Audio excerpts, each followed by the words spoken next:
Yesterday, filmmaker James Fox dropped a brand new interview with Lue Elizondo.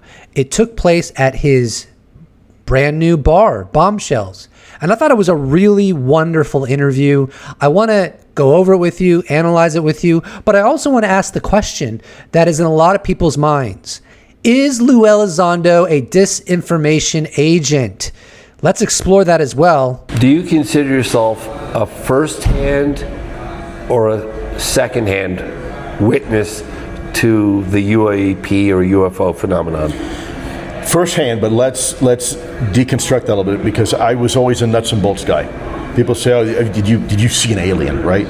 Well, what I saw was material that a lot of scientists, very good scientists, prominent scientists in the Department of Defense and the intelligence community, were stymied by the origins. Right? It had such a unique property, and the way the molecules were arranged, without going into a lot of detail, required a level of specificity and technology that at the time we simply did not have. We simply didn't have it. So you're saying that you're a first-hand witness? A first-hand witness to the fact that we've been studying this as a government for a long time, and that we are in possession of very exotic material that may very well not be from here. I think Lue Elizondo is a first-hand witness, and it wouldn't surprise me if he had some involvement with the Legacy program. Obviously, he's not going to reveal his full history. He may not even be allowed to do so legally. And that gets me to the Unidentified Anomalous Phenomena Exposing the Truth hearing that he was a part of. And that hearing aired on November 13th, 2024. Let me play a clip for you which supports the idea even further than what he just said in that interview, that he is a first-hand witness. Are you read into secret UAP crash retrieval programs? We would have to have a conversation in a closed session, ma'am. I signed documentation 3 years ago that restricts my ability to discuss specifically crash retrievals. I submitted for my book through the DOPSR process, which took a year for it to be reviewed. And what is in the book is what I was told I'm allowed to talk about. So it sounds to me like he was read into the crash retrieval program. Who knows how deep that goes?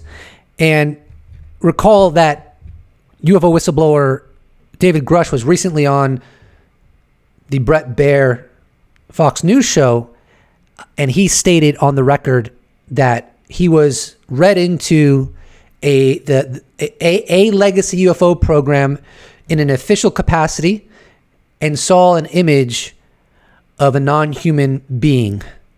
So it makes you wonder if Lue Elizondo got that same kind of access that Grush reportedly did. I think we've come collectively very far in this conversation together. We are handling this conversation, I think, the best way we know how. Is it ultimately the best way? I don't know. Hindsight's always 20/20. Look, I've been doing this now for 8-9 years. Do I make mistakes? All the time. All you can do is own up to it. That's the problem in this UFO community, is that people think that, well, no one makes mistakes, and they put this unrealistic expectation on your shoulders that you have to carry the water for everybody because you know the truth, and you can't afford to ever make a mistake. Let me make this clear. I'm human. I make mistakes every single day. The only difference between me and some of these people out there is that I admit my mistakes. I take responsibility for my mistakes. And that's the difference. So I think Lue Elizondo is alluding to two separate images that he released that got a lot of pushback because they ended up being prosaic in nature. I admittedly did not look that deep into it, not because I didn't think it was important, but because I have limited bandwidth based upon personal issues. Although that's getting better, thank God. But either way, I'd have to really look into that to give my official opinion on it. The best of my recollection, there were two separate incidents that he shared images. Maybe in the first one, it really depends how he portrayed it. I'm pretty sure with the second one, at the very minimum, he was very clear just look at this image. I'm not saying it's anything special. With the first one, maybe he didn't do that. I don't remember. Now, some people interpreted this as, well, he must be a disinformation agent, because how could the former head of a UFO program in the Pentagon end up sharing prosaic images? How could he not know better? How could he not see the potential downside of getting that wrong and how it might hurt the perception of the seriousness of this issue? And I get that, but at the same time, let me flip this a little bit, because as Lue Elizondo said, everyone makes mistakes. I make mistakes, and when I make them, I own up to them. I do think he owned up to those 2 mistakes. But if you think someone like Lue is not capable of making mistakes like that unintentionally, then my flipping the script is, what about the world? There are 8 billion human beings on this planet, and in all intent and purposes, without exception, there is not one institution on this planet that gives any credibility to the UFO issue. Not one. Not one. Science, universities, various organizations, our smartest minds. It is all ignored. And yet, so if people can get the UFO issue wrong, which I believe they have, including our smartest minds, then Lue should be able to make a mistake with images he shared, because you can't have it both ways. If you actually believe there is a cover-up, you believe that we are not alone and we are being engaged by non-human intelligence, and you believe that a lot of evidence has been left behind contributing to that narrative, then you also have to believe that really, really, really smart people have gotten this all wrong and misinterpreted the evidence we have.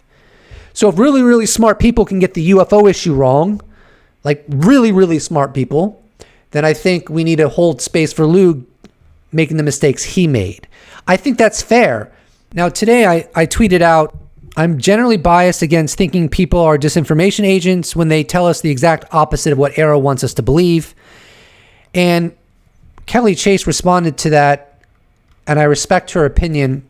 She stated, I feel like that's literally the point of Arrow, though. They say an untrue thing you don't like, and then you believe the other members of the intelligence community who say the untrue thing you do like. But functionally, it's not really different teams. That's how narrative control works.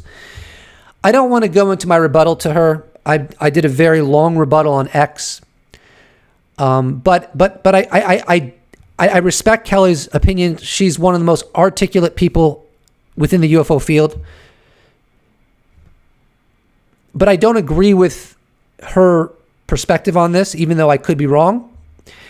And the reason I don't agree, well, for one thing, many of the whistleblowers and witnesses that have come forward have lost their pensions, they've lost their security clearance, they've been threatened, and they're in financial ruin and barely getting by. I mean, if they were part of the PSYOP, you would think that they would be receiving money, preventing that from happening. Now, if you want to argue it's just all theater, you can make that argument, but the problem with that argument is, how do you substantiate it, right? And a bigger problem with our argument is, at what point do you owe it to whistleblowers and witnesses to be fair? Because there's a moral component to this. It's not just an intellectual analysis. And my personal perspective is, just like in the court system, people are assumed innocent until proven guilty, unless a whistleblower says something that is so outrageous. I think we should be neutral about them at the very minimum, instead of assuming guilt or assuming PSYOP. But that's just my opinion. But the broader opinion, the broader perspective I'm trying to underscore here, and this pushes back against people who think Lue Elizondo is a disinformation agent, which he could be. But I haven't seen any compelling or persuasive evidence that he is. And the way I'm going to support that perspective, and it's amazing how effortless this is going to be is that I'm just going to play some clips from the November 13th, 2024 hearing that he was part of. Let me be clear. UAP are real. Advanced technologies not made by our government or any other government are monitoring sensitive military installations around the globe. Furthermore, the U.S. is in possession of UAP technologies, as are some of our adversaries. I believe we are in the midst of a multi-decade secretive arms race, one funded by misallocated taxpayer dollars and hidden from our elected representatives and oversight bodies. Like, why would a disinformation agent say that? He's not doing damage control for the United States. He's calling the United States government liars. He's not being vague. This is not a limited hangout. He's being explicit. He's saying that funds have been misallocated, misattributed, and that Congress are being lied to, and that we have these technologies, we've recovered them. So how does that benefit the United States government? How does it benefit Aero? It doesn't. It completely antagonizes Aero's rhetoric. It completely antagonizes the United States government's rhetoric on UFOs. So I fail to see why someone who's a disinformation agent would do this. And even if you want to apply Kelly's argument that he says this so that you believe him, but then he slips disinformation into the conversation and in other times, it's like, okay, but I just don't find that persuasive, because I would argue that saying these things that are so antagonistic to Aero and to the United States government would cause so much more damage than any disinformation he would be able to slip through outside of this kind of rhetoric that he repeats over and over again and has for a long time. Excessive secrecy has led to grave misdeeds against loyal civil servants, military personnel, and the public, all to hide the fact that we are not alone in the cosmos. I'm going to reiterate what he stated. Excessive secrecy has led to grave misdeeds against loyal civil servants, military personnel, and the public, all to hide the fact that we are not alone in the cosmos. I mean, if Lue Elizondo is a disinformation agent, he's got to be one of the worst ever. Now, at this point, you might say, well, the whole releasing those two pictures that ended up being prosaic was there to destroy the narrative, to make him look bad and to make other whistleblowers look bad and to make this all look like a circus. But go up to anybody in the street and ask them if they know about those images, and they probably won't. And also, I think this is a very skewed way to look at it, because Lue Elizondo is only one person. He's not everybody. He's not Chris Mellon. He's not David Grush. He's not Matthew Brown. He's not Dylan Borland. And I could go on and on and on. He's not going to have the power to dismantle what he played a big role in starting. So if you just do the math, it just doesn't make sense to me. I'm not ruling out that Lue Elizondo is a disinformation agent. I'm maintaining that there's not very good evidence that he is. And he's very crystal clear about the injustice of the cover-up, the dishonesty of the cover-up, and the moral failing of the cover-up. He's not making the U.S. government look good. He played a major role in the movie The Age of Disclosure, which has created more coverage from the media than since David Grush came forward and when he was in the 2023 hearing. So I'm just not seeing the math. I'm not ruling it out. The math doesn't add up to me. That's all I'm saying. A lot of things I get right. There's some things I get wrong. And when I get wrong, the very first thing I do is I address it. This I got wrong. And here's why, and this is how, and this is what I'm going to try to make sure it doesn't happen again. That's all you can do. And that's not just in this topic. That's as a family man. That is as a citizen. That is as a American loving, as a husband, as a father, as a taxpayer, in every aspect of my life. Anybody out there who says they don't make mistakes, you're full of crap. You're living in denial. And in fact, I can't trust somebody like that, because they feel and they believe that they're infallible. Yeah. And this community is full of egos like that, and it's a shame. My friend Kick Plenty on X coined the term the second disclosure.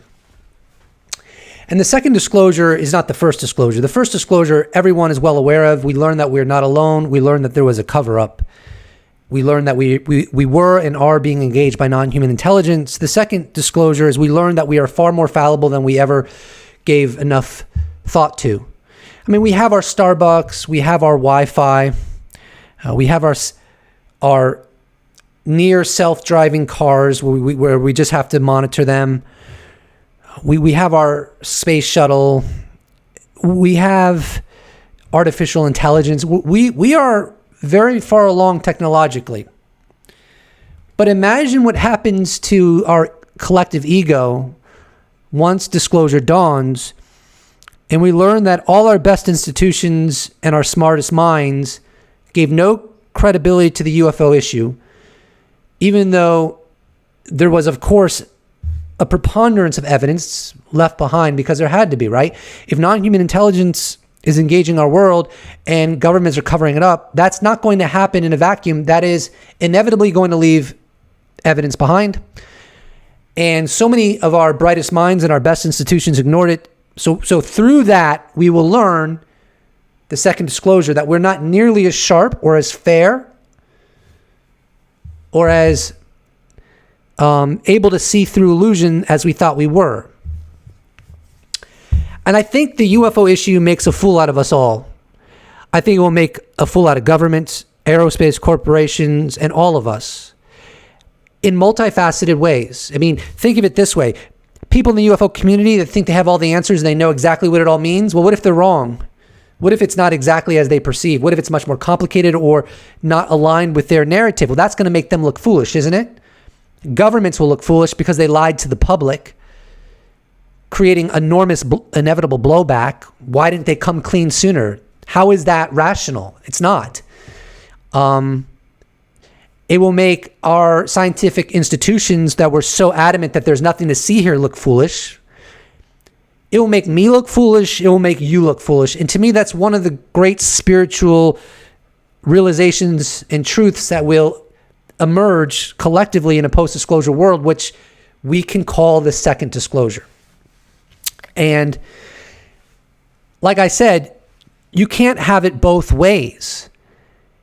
You can't say, well, yes, it's feasible that our best institutions and our smartest minds could somehow overlook all the evidence that's already here that we're not alone. But it's not feasible that Lue Elizondo could share pictures that ended up being prosaic. You just can't have it both ways and be consistent in your argumentation. And I think disclosure is so essential because it will humble us all. It will help us to be better thinkers. It will help us to be less hypocritical and diminish our double standards. Lue Elizondo is kind of in the public arena, so we can pick apart everything he does. But like in our own lives, we're making stupid mistakes. We're changing our minds when no one's aware of it. We're doing stupid things that is a result of lack of awareness, but we're off the hook because no one knows we did it, right? It's all private. And I think that's kind of true with public people in general. As a society, we tend to want to punish public people for making mistakes and give it a weight that we would not give to our own mistakes if we're even courageous enough to reflect on our own mistakes. And I think a post-disclosure world will make us all better people. And this is not me suggesting that we should just ignore disinformation or never hold people accountable. That's not what this is about. It's about trying to be fair to the best of our abilities. And from my perspective, it's hard for me to see how our witnesses and whistleblowers whose narrative is so antagonistic to AARO and the U.S. government's cover-up narrative that's been persisting for 70, 80 years, that we should be so suspicious of them. If there's something anyone can point out that they said that we should be suspicious of, then let's analyze that. But this blanket suspicion, I'm not convinced that that is fair. Now, am I suspicious of AARO? Absolutely. They say there's nothing to see here. Do the whistleblowers say there's nothing to see here? Do the witnesses say there's nothing to see here? Am I suspicious of the U.S. government? Yes, they don't have a very good track record regarding UFOs. But our whistleblowers and our witnesses are basically just echoing what's already chronicled in the UFO historical record. So it's not that I'm saying it's not possible that they are part of a scheme to lead humanity astray.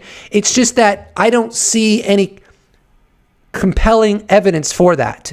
And I am open to anyone persuading me that I'm wrong. Point out what they said that you feel is compelling in that it puts them in a poor light and makes them appear as disinformation agents. Because I could point out stuff that Dr. Sean Kirkpatrick has said that makes me think he's a disinformation agent. And maybe I'm even going too far there, right?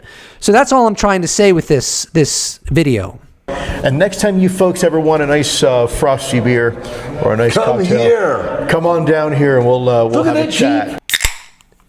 Cheers from the loneliest bar in America, my editing desk. Show him the Jeep. Show him the fucking Jeep.